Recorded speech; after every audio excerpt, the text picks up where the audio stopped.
So in this lesson, we're going to develop some of the standard aseptic techniques that are used in microbiology. So what is aseptic technique? Aseptic technique is working with microorganisms in a way that you are essentially preventing contamination. So the whole goal is to prevent unwanted microorganisms like bacteria and fungi from contaminating the cultures that you are actively working with. We have learned previously that microorganisms are ubiquitous in nature. Essentially, that means that they are found everywhere. So what that means for us in the context of aseptic technique is that anything can really contaminate our cultures. So when we're working with cultures, we need to be really cautious in how we work with them and transfer microorganisms, because we don't want to contaminate our existing cultures. We don't want to contaminate ourselves, and we also don't want to contaminate our work area. So we do have to kind of develop these standard aseptic techniques before we start working on things within the lab. One of the primary things that we do in a microbiology lab is inoculate bacteria into various different types of media to run all different types of tests on those bacteria. So one of the first things we'll talk about are inoculation techniques. So an inoculation is the process of introducing an inoculum into media in order for it to grow. So let's kind of break that down a little bit. When we do an inoculation, we do need to collect an inoculum. An inoculum is basically just a small sample of microorganisms. So for example, a small sample of bacteria. And then we want to put that into media, which media is really just food that microorganisms will use in order to grow. Sometimes the media is in a liquid form, which is what we see here with the broth. And then sometimes the media is in a solid form, which is what we see here in the plate, and then also in some of these test tubes as well. Once the inoculum or the sample of microorganisms is added to the media, then it will essentially culture or grow itself. So like I did say, as far as media, which is the food for the bacteria, sometimes it will be present in a liquid form, which is what we see here in this broth. We use broth when we want to grow a large quantity of bacteria. We will grow them in this liquid. And you'll see typically when there's no bacteria growing in the liquid broth, the liquid is very clear, but once the bacteria start to grow in it, it becomes really cloudy, or what we call in microbiology turbid.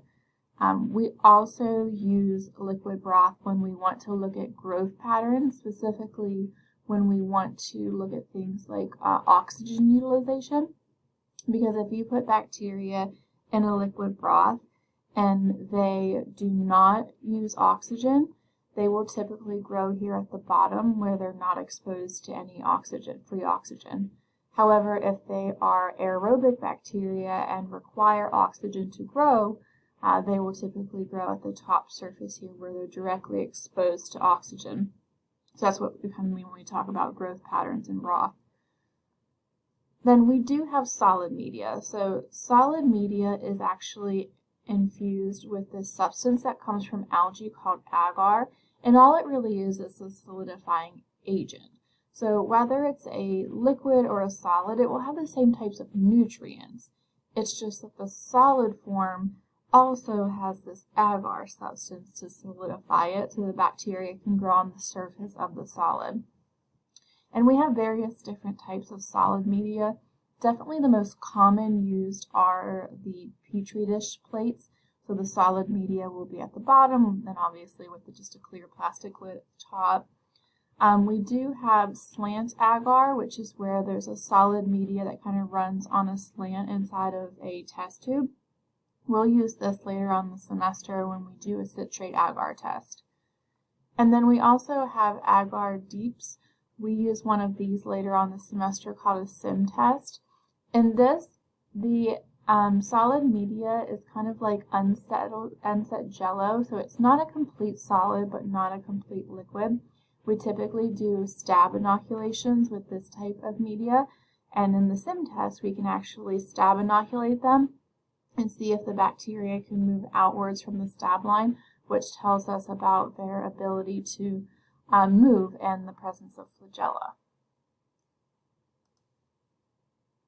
So you get used to a variety of different inoculating tools throughout the semester. Definitely the most common one that we use are just standard sterile cotton swabs. So they come pre-sterilized, you open up the package, you use them to do your transfer, then you put them back in the package and they get discarded in the biohazard waste bin.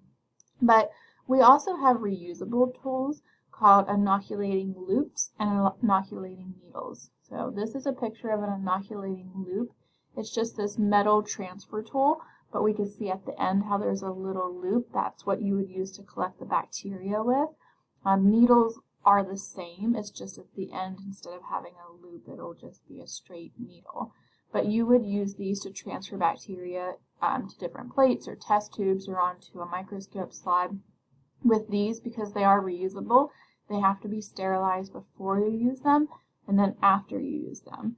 So before you use them, you would sterilize them by passing them through a Bunsen burner flame or using an incinerator, which is basically kind of like a little oven, and you put the loop or needle in here for a few seconds or until it gets red hot, and then you take it out, let it cool down, and then you can use it to transfer. And then after you're done with your transfer, you also want to sterilize again in the Bunsen burner or in the incinerator. So when we are transferring bacteria from one plate to another, or from one test tube to another, there are some standard techniques that we need. Like I just said, we will need to sterilize the inoculation tool, so the loop or the needle will need to be sterilized in the Bunsen burner or in the incinerator.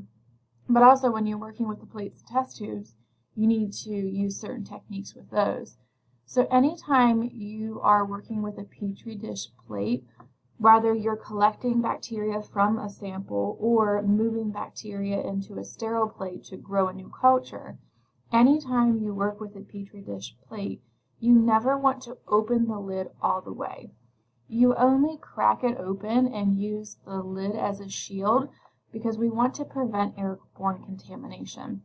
If we completely remove this lid, that exposes all this agar to the air, where there's likely contaminants like bacteria and fungi that can then land on the agar, grow, and then contaminate your existing culture or the new culture that you're trying to grow. So we always kind of just slightly crack that lid enough to get in and collect our sample or deposit our sample. When we're working with test tubes, we always want to make sure that we heat up the lip of the test tube before we collect a sample, and then before we transfer the sample as well. That just gets any existing bacteria off of that lip so that they don't get deposited down into the broth. And here it's showing it pictured being heated up by the Bunsen burner flame. You could also hold it to the entrance of the incinerator so that it gets exposed to heat that way. So these are just some tips on how to do proper transfer. It's kind of just a review of what we just talked about, but there is an aseptic video that you should watch posted in D2L, which shows all these different types of transfers, whether it be from a plate to a test tube, or a plate to a plate, or a test tube to a plate. But really, the most important thing is remembering to sterilize before and after. So anytime you're collecting a sample of bacteria from a plate, from a test tube, you want to either use a sterile cotton swab or sterilize your transfer tool, like sterilize your loop in the incinerator or by passing it through the Bunsen burner. And then you also want to sterilize that afterwards as well. And then just remembering things like not opening the Petri dish lid all the way and heating up the lip of that test tube. those all cut down on contamination. But please do make sure you watch the aseptic technique video because it's beneficial to see people actually performing these different transfer techniques with these aseptic protocols in place.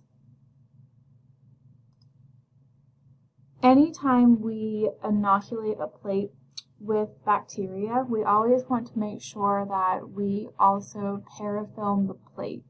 So these Petri dishes, they are a base and then a lid. So we want to seal the lid to the base so that it doesn't come off. We want to make sure it doesn't come off because we don't want anything to get in and contaminate our culture, but at the same time, we are growing large quantities of bacteria that could be potentially dangerous. So we also don't want anything to get out and contaminate us. So we always seal the lid of the Petri dish to the base by using a strip of this thing called parafilm. Parafilm is basically fancy scientific saran wrap, but you just stretch it out and then wrap it around the edge of the Petri dish to kind of seal that base. And you typically leave it on unless you need to go back into the plate to grab another sample. We always seal it around the edge so that it still exposes the top and bottom of the plate so we can still see the bacterial growth and observe colonies and those sorts of things. And if that's all you need to do, then there's no need to ever take the parafilm off after the culture has grown. But again, if you need to collect a sample from the culture, then yes, you would take the parafilm off, slightly crack the lid, collect a sample. We do always label our plates as well. So in microbiology, when we do labeling, it sounds silly, but we actually label the bottom of the plate, and we always label around the edge. And by labeling, I mean things like name, date, course section, what was put in the sample as far as what type of bacteria. We label at the bottom because, weirdly enough, these plates are stored upside down, so it's best to label the bottom since that will be the side facing up. And then we also label only around the edge because that doesn't affect us being able to view the bacteria growing on the plate. So we label around the edge so it doesn't kind of obstruct our vision. Once the plate's been inoculated, labeled, parafilmed, then you're ready to put it in the incubator for incubation. Most bacteria, especially those we work with in lab, they require a warmer temperature in order to grow. So most of them tend to favor about 37 degrees Celsius, which is 98 degrees Fahrenheit. They'll grow at room temperature, a lot of them, but they typically grow very slowly at room temperature. So if we want rapid growth, which usually takes about 24 to 48 hours, we need to put them in their preferable environment. So we put them in the incubator. Ours is typically set at 37 degrees Celsius, and that will encourage rapid growth. When we put them in the incubator, we always store them upside down, so the base is actually facing upward. The reason why they're stored upside down is kind of twofold. One, it prevents contamination from getting in, but also when they are put in the incubator, because of the warmth, there's going to be moisture condensation. And if we have them facing right side up, that condensation is going to settle where the bacteria are trying to grow on the surface of the agar, which can affect growth. But if we store them upside down, that moisture is going to settle on the inside of the lid, not actually where the bacteria are trying to grow.